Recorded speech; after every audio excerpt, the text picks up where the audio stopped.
The first thing I would like to say is that I am not a doctor. Many people would actually consider me a moron.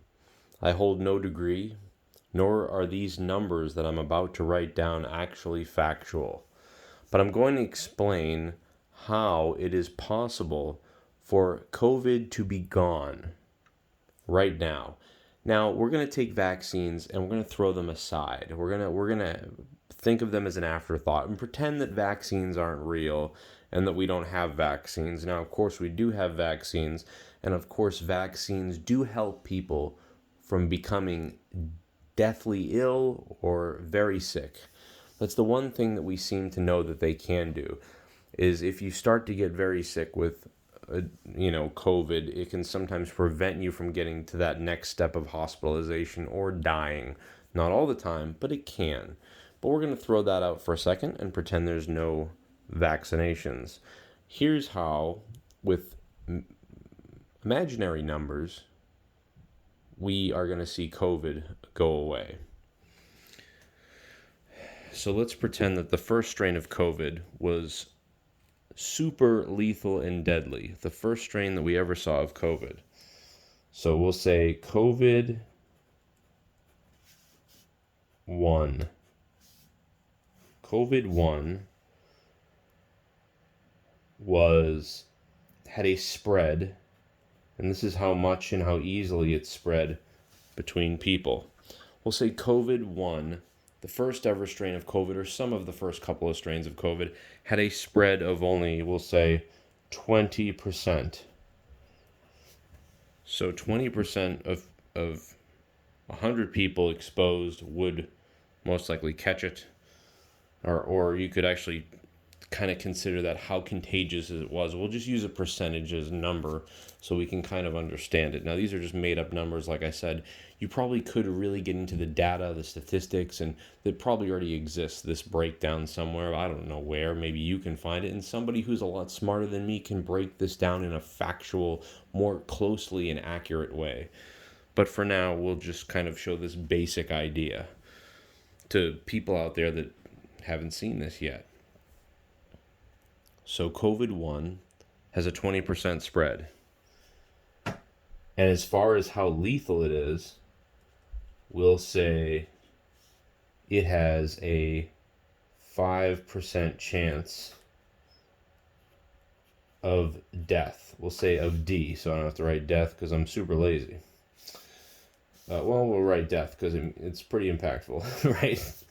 So COVID 1 has a spread of 20% and a lethal 5%. Now, we'll say COVID. We'll skip ahead, and we know there's a whole bunch of other variants and things like that, but we'll just go right to Delta, and we'll say that Delta variant had a spread of 40%. We'll say 45%, and lethal of we'll say it's down to 2.5%. So this would mean that more people were infected by Delta than the original COVID 1. So more people. And to place a number on this, let's say that every 10% means 1 million people. So we'll just make up things like, okay, 2 million people. And this is 4.5 million people, right? So more people are catching the less lethal version of the virus.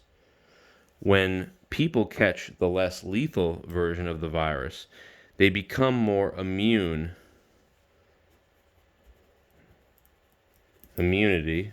They become more immune to the more lethal version of the virus, making it harder to kill people. So if you had the Delta version of the virus and you lived, then later on you catch the original version of the virus, it actually becomes less lethal, say by 80 to 90%. So now this 5% of death actually becomes 1%. when you've already had it.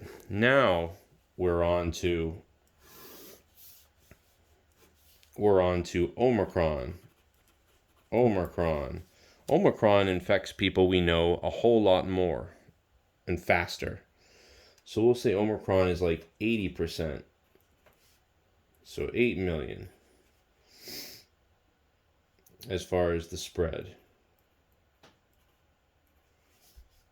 And then lethal, we know it's killing far less people for multiple reasons. We're better at fighting the virus, people have vaccines, but also because the variant has become less lethal.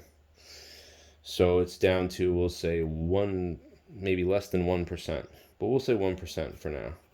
So now this variant has become as lethal as it would be had you had Delta and then caught the original that was 5% lethal. But let's say the next version that we find out that becomes the dominant strain will probably, obviously, most likely, 9 out of 10, be weaker than Omicron. And we'll call it weak. We'll call it weak version because it will be weak. And let's say that becomes 99% transmissible and spreading to 9 million people and on the spread. And let's say it only kills that percentage, 0.009%.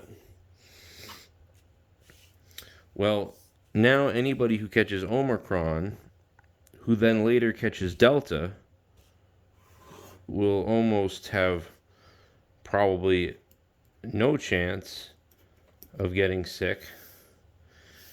And even once they get to COVID, still have a less chance of dying or being sick for longer periods of time.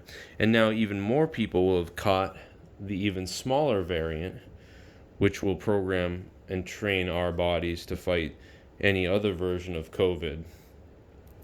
Now, the COVID-1 will become almost non-existent anyway. Even if you were to catch it, you would be super unlucky, but you would still be able to fight it off pretty easily because your body's already been trained by the maybe Omicron that you've caught, or maybe even the weaker strain that you've caught, and the maybe even weaker version that may come here, and so on and so forth, until we degrade all the way down to where at some point in the future you're catching Omicron number -5 and weak version number 17, and to where you've had so many versions of the coronavirus now that your body is a damn temple. And what will happen is eventually the strains most likely won't be able to latch on to people anymore, and potentially, unlike the flu that always changes and develops over the years and continues on, there's a possibility that COVID will actually, this version of COVID, and the variants from it will actually disappear and cease to exist, potentially. Or, it could live and could stay and could, fester around for possible years to come. But most likely it will be in some weak version that we'll call the COVID flu in the future. But the COVID flu will actually end up becoming, believe it or not, maybe weaker than the current flus that we have. Except for potentially like older people, like in their 70s, 80s, 90s, and 100s, or people with really, really bad comorbidities, but they could have died of the flu as well. But you may possibly need to get a vaccine in the future, though, at some point, to be really cautious against it. But that's only if there is a chance of catching it that it's still lethal. But most likely what will happen is COVID-1 will go away, Delta will go away, Omicron will go away, this weak version will go away, and then we'll get into these little tiny sub versions, sorry for that noise, and they'll just keep continuing to decrease to the point where pretty much you won't even know when you catch a version of COVID, and then the thing will just basically eventually go extinct, and there will be no more of this COVID-19 anymore. So that is how, in basic terms with numbers that don't make sense, I'm trying to show to you how this could be the end of COVID based on the trend we are seeing. It is possible because there is a 1 in 10 chance, there is a small 3 out of 100 chance that potentially it could manifest or could have had skewed off into some sidewinding version that is deadly or crazy that is going to multi-mutate, and we could have some sort of super version of COVID that's changed where it resets, and you could see that anything is possible, but it doesn't appear that that's going that way. None of the science data shows that, none of the previous data shows that, none of the studies on COVID shows that, and none of the way that these tend to trend in the past and forever, like the Spanish flu. They always seem to take 1 to 3 to 5 years to fully start, mutate, and fade away, and still exist in some strange form or another. So that seems to be what we're looking at right now based on the data of COVID going from a lower spread but higher lethalness or lethality. I don't know if lethality is a word. You're talking, you know what I mean? But into Delta, into Omicron, and into the next weaker version potentially, and then the weaker versions that follow after that. And by then we'll have all been basically inoculated by the disease itself, or by the virus itself, without needing. Now that doesn't mean that you don't need. Now going back to the vaccines. Now if you're vaccinated, then you're even more protected, probably, right? Now we don't know what some of the side effects and long-term side effects of the vaccine could be. It could be that exposing yourself to the vaccine could create these spiked proteins in the body that could have a negative effect on you in the future, and currently, that we don't know how that will work in your body with the mRNA variants and things like that.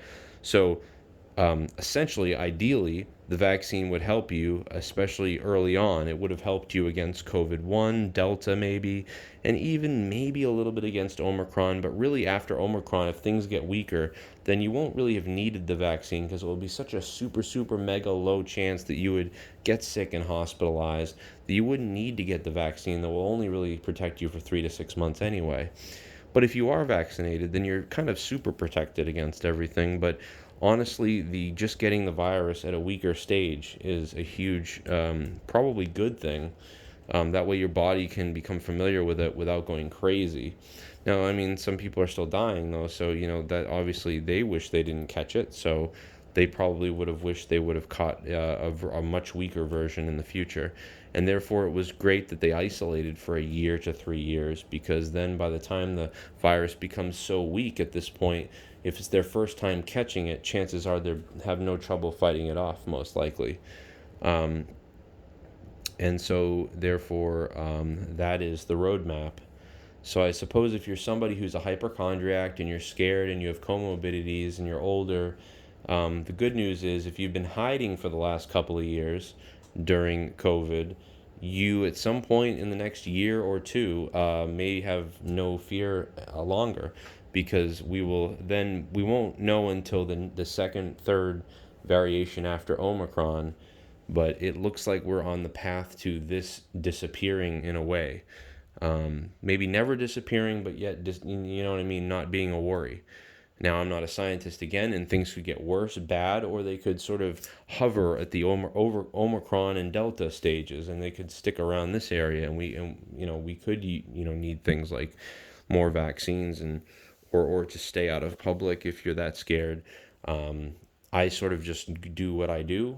I was out of public for a year because I was working from home and I didn't need to be anywhere. And for the past year, though, I've been out working everywhere. And so, at least for me, if I were to catch a version, it would most likely be the Omicron, possibly could be the Delta. But at least I wasn't around during the original COVID strains that were out there, that were more lethal.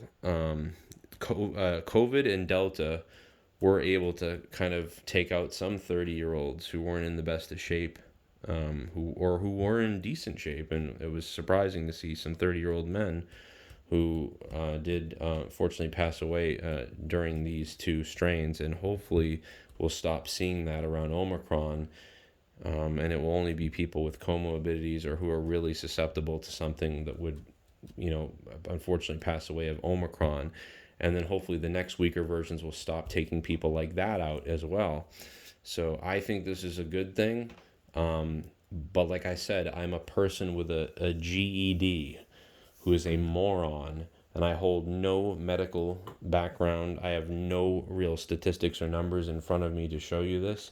All I've done is a lot of reading and listening to different ways that people study viruses and the Spanish flu and other things like this and COVID um, uh, versions, and the way that viruses and stuff could possibly break down. This is why I believe it is possible that COVID-19 is on its way out, hopefully. Could be way wrong, could be 100% wrong. But some people say, well, how could it possibly be on its way out the door? This is how it could possibly be on its way out the door. Now, there are probably really good scientists and great people on YouTube and on Google, and you can find their way better explanations as to why this is happening and how this is happening, and the facts that I'm sure I have been ignorant to here. So look for them. If you find this interesting, look for someone who's an expert or someone who even knows a little bit, because I certainly know nothing, who can explain this to you and potentially set some of what I said here that was confusing, wrong, inaccurate, or some people that could play devil's advocate about this, or somebody who has real numbers to back this up. Look for them and keep digging down that hole if you find this type of stuff interesting. But if it makes you anxious and gives you anxiety, then I wouldn't keep doing it, because you'll just get more anxiety and get more scared. But I'd like to think that the worst is over. Certainly, it's still a problem. It's still a risk. And right now, with the amount of people being infected with Omicron right now, the problem is not as much the death and the lethality or the lethalness of it. The problem is, if 8 million people are going to catch this, more people are going to end up hospitalized potentially now than did here. So even though on a percentage wise, way less people are dying percentage wise, which is great, the same hospitals can still only house the same amount of patients. But if there's way more patients, they won't fit in the hospital. And some people who didn't need to die will die because of that. And some people who have other problems won't be able to be seen because of that. So there in itself is the negative of this. And the bad news of this is that even though factually and percentage wise much less people will die, and that's great, and the virus is becoming weaker, the spread is becoming bigger. And even though that's also good in a way, it's not, because that many people will be getting sicker at once.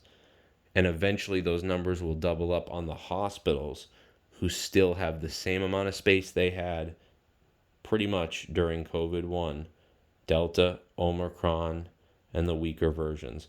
Now, so this will be the roughest time right here. You would predict this to be the roughest time, this centerpiece here, because more people will be getting hospitalized than ever in this time with a mediocre lethality, right? So you really want to get to this time down here where even more people are catching it, but it's so low on the death rate that the hospitalizations down here probably won't be as high as here. They'll be more closer to up here. And so now it will be worth it when we get to down here at this point. But the worst time is the middle time, which is what we're in as far as capacities for hospitals and hospitalizations. I don't know. Makes sense to me. Does it to you? Leave it in the comments down below and let me know. And I hope you subscribe, like, and interact with me. And if you're a smart person out there, unlike me, who's been only given the gift of sales and verbal communication, please let me know where I have gone wrong in this stupid example that I've put forth here. Thank you. Bye-bye.